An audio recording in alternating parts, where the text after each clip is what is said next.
First ever factory outlet Mukunda jewellers ఇప్పుడు చందానగర్ లో April 19th గొప్ప ప్రారంభం.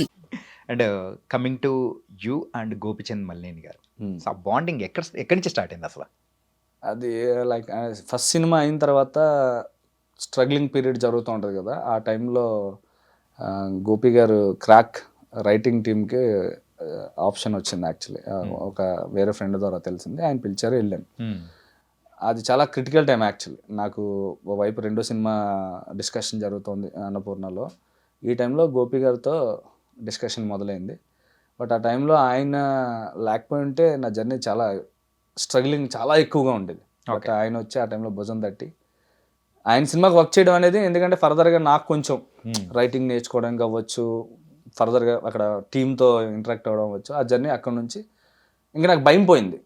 ఓకే, నేను బాగా పని చేయగలను, నా చుట్టూ మంచి మంచి మనుషులు ఉన్నారు, ఒక బలం కలిగింది అనమాట. ఓకే, ఒక అప్పుడు మీద మీకు నమ్మకం కానీ ఎవ్రీథింగ్. ఓకే, కానీ క్రాక్ విషయానికి వచ్చేటప్పటికి బ్రో, అదేంటంటే తమిళ్ నుంచి అడాప్ట్ చేసుకున్న స్టోరీ అంటారు, కానీ కంప్లీట్గా చూస్తే అది ఒక డిఫరెంట్ ఫ్రెష్ ఫీలింగ్ ఇచ్చేది. దానిలోంచి ఒక చిన్న తీగ తీసుకున్నారు అంతే. అది ఎట్లా బ్రో అసలు? నిజంగా ఎప్పటికీ తెలుసా, ఎన్నిసార్లు చూసినా కానీ తమిళ్కి దాన్ని కంపేర్ చేసుకుంటే అసలు ఎక్కడ పోలిక ఉంది? అసలు సంబంధం లేదండి. జస్ట్ అది ప్రొడక్షన్ నుంచి గోపి గారికి వచ్చిన ఒక సెటప్ అంతే. వాళ్ళు ఇలా దీన్ని ఏదో చేయాలని అంటే గోపి గారు దాన్ని టోటల్గా చేంజ్ చేసి ఆయన చాలా రీసెర్చ్ చేశారు క్రాక్ మీద. ఆయన ఓన్గా ఆయన అక్కడ ఒంగోలులో ఏం జరుగుద్ది, ఆ గాడిద రక్తం అవ్వచ్చు, ప్రతిదీ ఆయన వెళ్ళి రీసెర్చ్ చేసి చాలా మందిని కలిసి కటార్ కృష్ణ క్యారెక్టర్ మీద చాలా రీసెర్చ్ చేసి టీం ఆయన వెళ్ళి అంతా ఆయన ఓన్గా డిజైన్ చేసుకుని వచ్చి చేసింది. ఓకే, సో మీకు అది మీరు అన్నది కరెక్టే, అది ఎక్కడ అది కనిపించదు అసలు. ఇందాక ఆ ఫస్ట్ షాట్ చూసే చెప్పేటప్పటికే నాకు అంటే ఇప్పటికీ మైండ్లో మెదులుతూనే ఉంటుంది.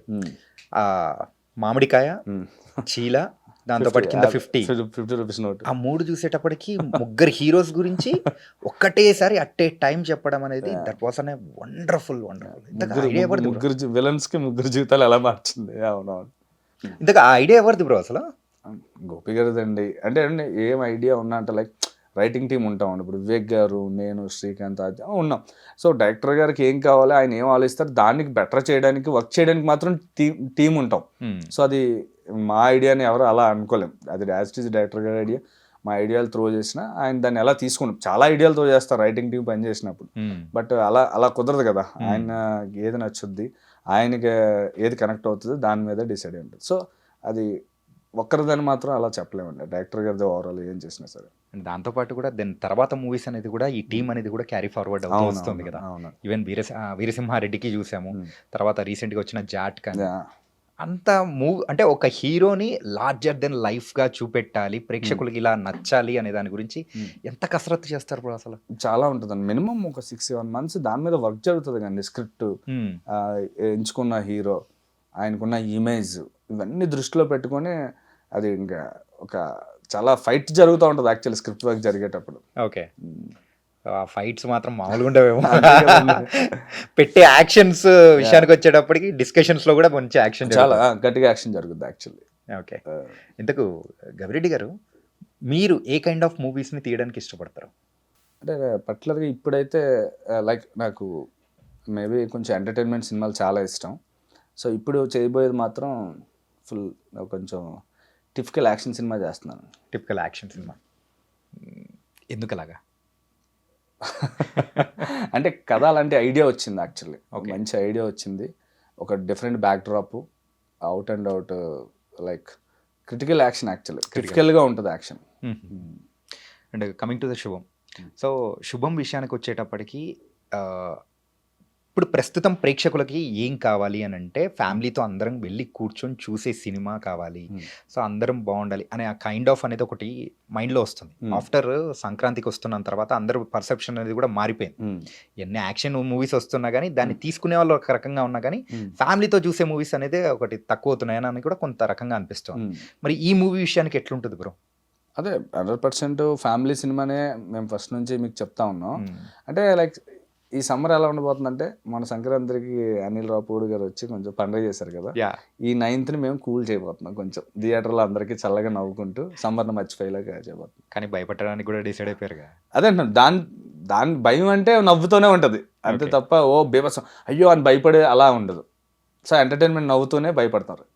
అంటే ఏదన్నా ఈ సినిమాని హిందీ సినిమాల పోలికలు కానీ అట్లా ఏమన్నా చూడొచ్చు అంటారా? లేదండి, అట్లేం లేదు, లేదు, ఇట్స్ కంప్లీట్ ఫ్రెష్. ఫ్రెష్, అది కథలో ఉన్న ఫ్రెష్నెస్ మాత్రం ఉంది. ఈ హర్రర్ కామెడీ ట్రెడిషన్ అనేది కూడా మధ్య రీసెంట్ టైమ్స్లో పెరుగుతూ ఉంది. దీన్ని మనం ఎలా చూడొచ్చు అంటారు? మంచిదే కదండి, అన్ని ఒకే జోనర్ సినిమాలు రాకుండా అన్ని జోనర్ సినిమాలు వస్తే ఇంకా మంచిది కదా ఆడియన్కి కూడా. ఒకటే యాక్షన్ ఒకటి యాక్షన్ ఉండొచ్చు, ఒకటి సరదాగా ఇప్పుడు ఫ్యామిలీ ఎంటర్టైన్ అవ్వచ్చు, ఒకటి హర్రర్, ఇలా డిఫరెంట్ సినిమాలు వస్తేనే కదా మంచిదండి. యా సో పెరుగుతుందంటే ఇంకా హ్యాపీ యాక్చువల్లీ. ఓకే. ఇంత యాక్షన్ జోనరల్ టైంలో ఇలాంటి సినిమాలు వచ్చి అలా సూపర్ హిట్ అయితే ఇంకా చాలా బాగుంటుంది యాక్చువల్లీ. కానీ టీం అంతా భలే కాన్ఫిడెంట్ ఉన్నారు. అవునవును. And coming to the Samantha గారు, సో సమంత గారు ప్రొడ్యూసర్ అనేటప్పటికి సో ఎలా అనిపించింది బ్రో? ఏంటంటే ఫస్ట్ టైం తాలాల ప్రొడక్షన్స్, సో ఈ ప్రొడక్షన్ తరపు నుంచి ఆవిడ ఇంట్రడ్యూస్ అవుతున్నారు ఒక డెబ్యూ ప్రొడ్యూసర్గా. కానీ సో మీకు ఎలా అనిపిస్తుంది? అంటే నేను ఫస్ట్ టైం సమంత గారు ప్రొడ్యూసర్ అనగానే చాలా హ్యాపీ వేసిందండి. ఎందుకంటే అదిని నెక్స్ట్ లైక్ ఆవిడ మీద చాలా రెస్పెక్ట్ అనిపించింది నాకు. ఎందుకంటే చాలామంది మనం చూస్తున్నాం హీరోయిన్స్ అందరూ సక్సెస్ అవుతారు, బట్ ప్రొడక్షన్ చేసి అంత ధైర్యం చేయరు చాలా ఈ జనరేషన్లో. నేనైతే ఎవరినో చూడలే. సో అలాంటి ఇండస్ట్రీలో ఇంత పేరు ఇంత డబ్బు సంపాదించి వెళ్ళిపోవచ్చు కదా, సైలెంట్గా ఉండొచ్చు. బట్ మళ్ళీ అదే డబ్బును తీసుకొచ్చి సినిమా ఇండస్ట్రీలో పెడుతున్నారు. అది నాకు చాలా గొప్పగా అనిపించింది. రెండోది, ఆవిడ అడిగితే డేట్స్ ఎవరైనా ఇస్తారు. లైక్ ఎక్కడో ఎవరన్నా బేసిక్ మినిమం మార్కెట్ ఉన్న హీరోని అయితే ప్రొడక్షన్లో సినిమా చేస్తానంటే చేస్తారని నేను అనుకుంటున్నాను. సో అవి పక్కన పెట్టి మళ్ళీ కొత్త వాళ్ళతో సినిమా చేయాలి అని కూడా ఉంది చూడండి, చాలా రిస్కీ కదా. సో అందుకనే నాకు ఆవిడంటే చాలా గ్రేట్ అనిపిస్తారు. నాకు చాలా రెస్పెక్ట్ కూడా వచ్చింది సమంత గారి మీద. కానీ వీఆర్ వెయిటింగ్ బ్రో. మీరు ఇంత కాన్ఫిడెంట్ గా చెప్తున్నారు. మరి కాదు, నిజంగా మీరు ఆలోచించండి.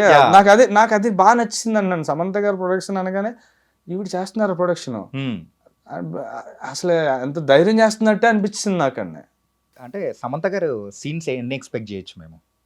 అది మీరు సినిమా చూసాక చెప్పాలి. ఇది మినిమం లీక్ అన్నా ఉంటది కదా బ్రో. సినిమాలో బాగుంటది క్యారెక్టర్ లేకుండా మేము అంత ఎండింగ్ లో వెళ్ళాం కదా క్యారెక్టర్. సో క్యారెక్టర్ ఆవిడ ఏ అవసరం అప్పుడు గ్యారెంటీ వస్తారు సినిమాలో. ఓకే. ఇంతకు విశ్వంబర పనులు ఎంతవరకు వచ్చాయి? విశ్వంబర అన్ని ఫైనల్ స్టేజ్ లో ఉంది. వెరీ సూన్ డేట్ అనౌన్స్ చేస్తారు. ఓకే. ఇంతకు కథ ఎలాంటిదైనా ఎక్స్పెక్ట్ చేయొచ్చు బ్రో? మీరు టీజర్ చూసారు కదా? చూసాము. కాకపోతే అది యాజ్ ఎ రైటర్ గా మీ దగ్గర నుంచి కొంచెం తెలుసుకుంటే బాగుంటుంది కదా. చూసాము. కాకపోతే ఏంటంటే ఎప్పుడైనా కానీ గుళ్ళో ఇచ్చే ప్రసాదం కొంచెమైనా కానీ అది మంచి టేస్ట్ ఉంటుంది కదా, ఇంకా కావాలనిపిస్తుంది కదా. అంటే అప్పుడు ఆ టైం జగదేగుడు అదర సుందరి ఎలాంటి ఒక ఎక్స్ప్రెషన్ కొత్త ఎక్స్పీరియన్స్ ఇచ్చింది ఆడియన్స్కి. విశ్వంబర కూడా అలాంటి మంచి ఎక్స్పీరియన్స్ ఇస్తుంది. లైక్ ఫ్యామిలీ ఉంటుంది, ఎంటర్టైన్మెంట్ చాలా బాగా వచ్చింది. దీంతోపాటు ఒక కొత్త ఎక్స్పీరియన్స్ అయితే ఆడియన్స్ చేస్తాడు. చాలా రోజులు చిరంజీవి గారు సినిమాల్లో నుంచి ఆ కైండ్ ఆఫ్ జోనర్ 100%.